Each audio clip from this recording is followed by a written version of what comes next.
before I dive in. Who comes and stops us in our tracks? Bravely we prove in our striving, trudging together each day. Where there's a will, there's a way. Morning, everyone. Good morning. I forgot to do my other stuff while the song was going on. Wow, stuff already going on. Yeah, I know. I enjoy that song too. That is a Trudging Together theme song. And it was written and performed by my niece. Her name is Naya, and she's fantastic. And no, you can't have her if she's ever going to be in a band. She's mine. She has a lot of work she needs to do, but she took that song. She actually went and good morning, Brenda. It's good to see you. Because when she wrote that, she was 15, right? And she's a churchgoer, things like that. And now she's getting into psychology, but she went out to see what life was like for us before she wrote that song. And she did some work. Well, she has to listen to her uncle all the time, right? So thank you, Naya, for giving us that. I'm going to give you guys an update on my uncle. I went to bed kind of early yesterday because it was too much for me. So my wife, and the way my face looks is like I'm mad at her. I'm not. My wife had her uncle listen to the daily reflection that I did about him. Not about him, with him, whatever you want to call it, how I was hurting. And some surprising things came from that. And I'm pausing because it's what I'm doing now is I'm pausing when things are happening. The first thing he said to my wife was, I didn't know that he cared so much. And that right there just, you guys can see that's what she does all day. She drives me crazy. It's the first time you guys seen it in 2 years. Go lay down. She's a nutball and belongs in this family. So he had seen the video, which wasn't something I really wanted, but I don't make those decisions anyway. That's my wife's decision. She can decide that if she wants. And he said that, yeah, he is willing to stay sober now. Whereas before it was like, yeah, I'll quit for now, but now it's a little different. But things have happened. And he's back in the hospital for something else. It was because of his fall, because he had been drinking. Now he has some kind of infection. His fever is 104. I think it might be a wet brain. I don't know. I'm not a doctor, but he's not coherent. So good news, bad news. Good news is, yeah, I got a commitment out of him. The good news, maybe he's going to die sober. Consciously wanting to be sober. Does that make sense? That's a big thing in our world. It's huge. Okay. So it really upsets me when I hear, I didn't know you cared that much.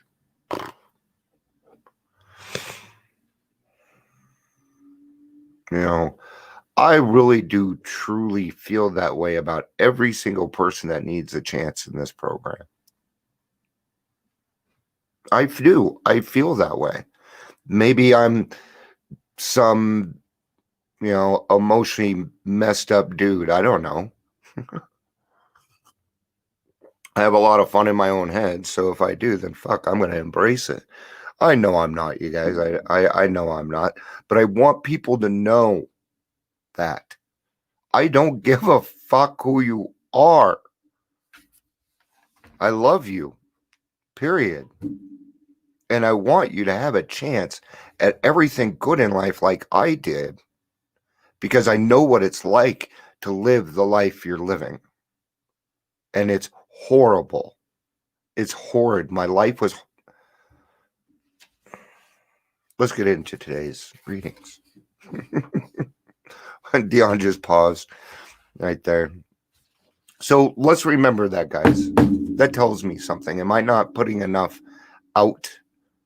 Am I not putting enough love out into the universe to make these people understand that I do give a fuck what happens to them?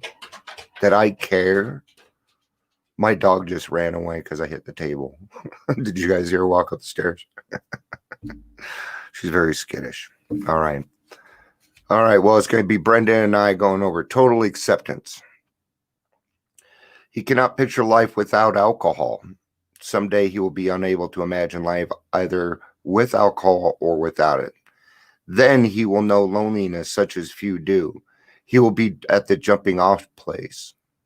He will wish for the end. And I do remember that. I remember waking up cursing God for letting me be alive for another day. I would have conversations like, what, did I not fuck it up enough? I can make it worse. I can do worse than this. Just end it. And he wouldn't. He wouldn't end it till I made the decision that I didn't want to drink anymore. Well, I was pretty close to the end. To give you guys an idea for the new people that don't know a little bit about my past, is when I first came into the program, it took me months to learn how to speak and walk again. It's very hard. And it was because I hadn't walked around sober in so long or talked sober in so long that I didn't know how to do it anymore. And I had to reteach myself how to speak. And that would actually be the third time in my life that I've had to reteach myself how to speak. And it's weird stuff. At one point, my tongue, matamanam. Did you understand? Matamanam and it didn't fit. So I got some dental work done. He hit a nerve, and half of my tongue was numb for over a year. Okay. I got some free dental work. Don't worry about it. Okay. It was an accident, guys. Okay. And he was a newbie. Dr. Skelton is the dentist, and she's the best in the fucking world. All right. There's no way I would have done anything. But anyway, let's get back to this. I digress. All right. It said page 152. Okay. Now and then a serious drinker, feet being dry at the moment, says, I don't miss it all. I feel better, work better. I'm having a better time. As ex-problem drinkers, we smile at such a sally. We know our friend is like a boy whistling in the dark to keep up his spirits. He fools himself. Inwardly, he would give anything to take half a dozen drinks and get away with them. He will presently try the old game again. That's where my uncle's at right now. He's at that jumping off place. Well, no, he's not. He can't comprehend who's talking to him right now. So, he cannot picture life without alcohol. Someday he will be unable to imagine life either with or without it. Then he will know loneliness such as few do. He will wish for the jumping off place. He will wish for the end. We have shown you how we got out from under. You say, yes, I'm willing. Yes, I am willing. But am I to be consigned to a life where I shall be stupid, boring, and glum like some righteous people I see? No, guys. No. Okay. I actually go to it, my home group. I go there because they make me fucking laugh. That's why I go there. It takes a lot to make me laugh, man. Lisa, good to see you. Congratulations on your 7 years. I know it was a couple days ago, but that's okay. We can celebrate it today too. So congratulations. I like your New Year's picture. Very pretty. Um, but am I going to be consigned to a life where I shall be stupid, boring, and glum like I see some people? I know I must get along without liquor, but how can I? Have you a sufficient substitute? Yes, we do. We do. We do have a sufficient substitute. It may not feel that way in the beginning. Right? So you're going to have to fake it. Fake it till you make it. Well, then aren't I that little boy whistling in the dark? Kinda. But if you can, admit to the fact that inwardly you would like to take half a dozen drinks and get away with them, then you're a step ahead, bud. You're a step ahead. It's a good job, right? If you can admit that.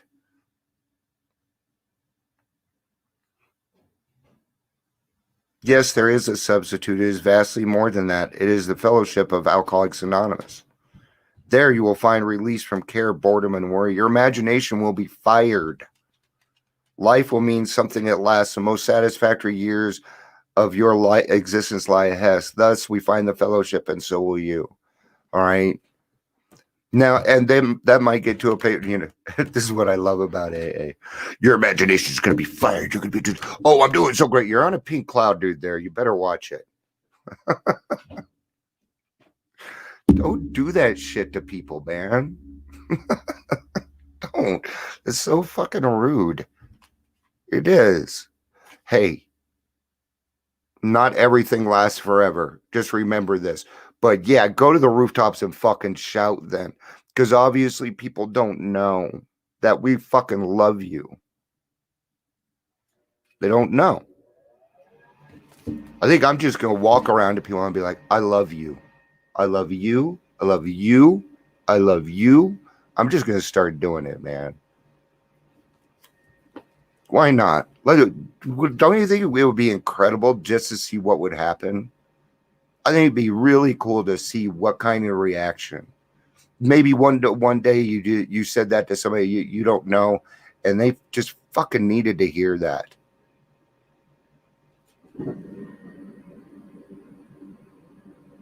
How is that to come about, you ask? Where am I to find these people? Oh, you're staring at them, dude. You're going to meet these new friends in your own community near you. Alcoholics are dying helplessly like people in a sinking ship. If you live in a large place, there are hundreds. There's thousands now, guys. Right? And now we're including opiate. Okay? Oh, but I'm not a druggie. When anyone, anywhere reaches out for help, I want the hand of AA to be there. I'll give a fuck if your addiction is licking carpet. Wow, that was a really bad example. High and low, rich and poor, these are future Alcoholics Anonymous. Among them you will build lifelong friends. You will be bound to them with a new and wonderful ties. For you escape disaster together. You will commence to shoulder your common journey, and you trudge together. Then you will know what it means to give of yourself, that others may survive and rediscover life. You will learn the full meaning of love thy neighbor as I love thyself. I don't even know what this says yet, but we're going to find out. Lisa has to say, when we are in recovery, we show love easier because we know what it's like to lose everything. Fantastic. Absolutely. And I think that's exactly why we alcoholics and addicts, okay, we're in this together, man. We all got an addiction. That we understand that we do this together, and we understand that addict knows, maybe they went through a different path or whatever. And yes, the addiction to drugs, to alcohol is different, guys. It's different, but recovery is the same. Okay. So if you're already at this point, I no longer care.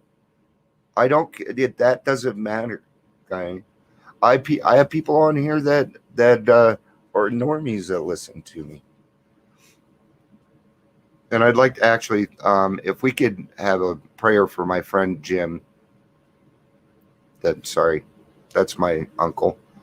My friend Gary, they're doing memorial today for his wife. That was a friend his wife passed a few weeks ago. Only an alcoholic can understand the exact meaning of the statement like this one. The doubled standard that held me captive as an active alcoholic also filled me with terror and confusion. If I don't get a drink, I'm going to die. Competed with, if I can continue to drink, it's going to kill me. Now, I would really like to, I know we're at the 15-minute mark, but I don't give a fuck today. The thing is I drank so much that if I didn't have a certain amount of alcohol in me, it would kill me. Because my body would start DTing. I would go into the shakes. Last time I drank, I had 6 beers and I DT'd for 2 weeks. Okay. It is the most uncomfortable feeling in the world. Okay. And one of the only things that really takes it away, okay, the inside feeling and shaking, is Ativan, which can be dangerous in and of itself. So that's the jumping off place for some of us. We're either gonna we either need to quit, and you need to go by, if you're at that point, you need to go through detox. You will need medical care. Okay, you will need it. Don't try and knuckle it, man. Don't try and knuckle it. Excuse me. I think I was supposed to meet with my sponsee 4 minutes ago, so I'm going to wrap this up. Both compulsive thoughts pushed me even closer to the bottom. That bottom produced a total acceptance of my alcoholism with no reservations whatsoever, and one that was absolutely essential for my recovery. See, there he is. It was a dilemma unlike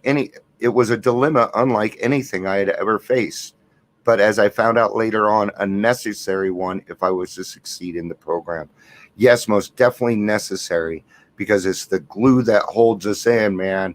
It keeps us coming back till we get the miracle. So that'll be it for today, guys. I'll be back tomorrow for daily reflection. I want you to know I love you all. I really do. All right. Peace out and have a day.